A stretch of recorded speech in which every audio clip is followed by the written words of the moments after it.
Assalamualaikum warahmatullahi taala wabarakatuh. Selamat malam semua. Malam yang ke-11 bersama saya hari ni. Kita ada Pokjat. Sudah sihat. Okay, malam ni kita orang lagi Masjid Sultan Sulaiman dekat Kelang. Sekarang kat Kuala Selangor. Apa kita jumpa kat sana lah.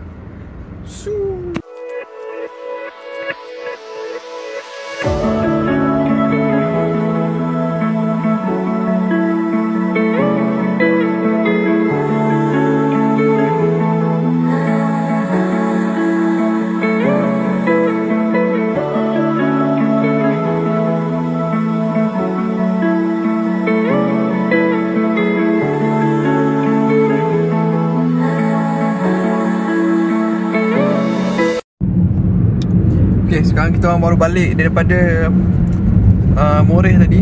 Kita orang Moreh dekat Teh apa? Teh Halia Pak Sani.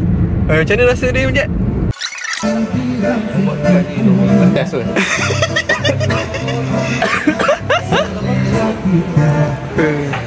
Jopah. Minum air dah hilang pedas sendiri. Aduh, sorry lah. Jad, dah balik kerja lah. Baju dah hijau, dinding hijau, ni semua hijau lah ni. Aku bos ni. Apa? Aku bos ni. Jangan kau ambil ada dua aku tak dengar.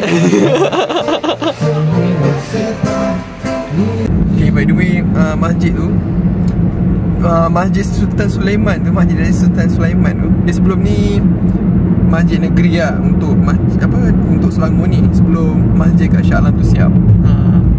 Lepas tu bila dah siap Shah Alam tu barulah dia pindahkan masjid negeri ke sana. Okay, lepas tu masjid ni dia punya parking cukup-cukup je. Cukup-cukup lah. Lepas tu dalam dia sejuk.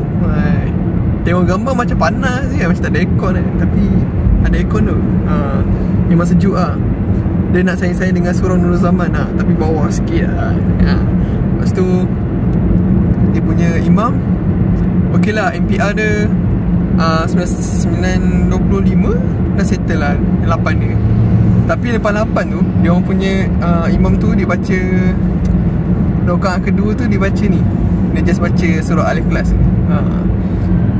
Rakaat pertama biasalah surah lain kan.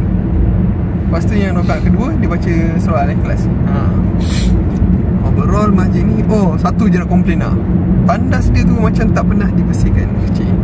Tak pernah dibersihkan. Dia macam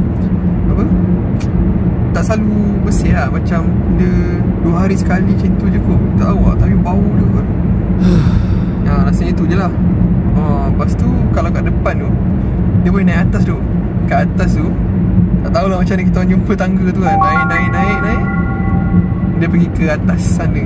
Dia ada atas tu lah, tapi tak ada benda pun atas tu. Kalau naik lah kan. Rasanya tu je kot. Kau nak cakap apa ya? Dah sihat ni tak nak cakap apa? Cakap sikit. Tak apa. Peminat nak tahu juga. Peminat. Okay lah. Apa-apa kita jumpa esok insyaAllah. Ya,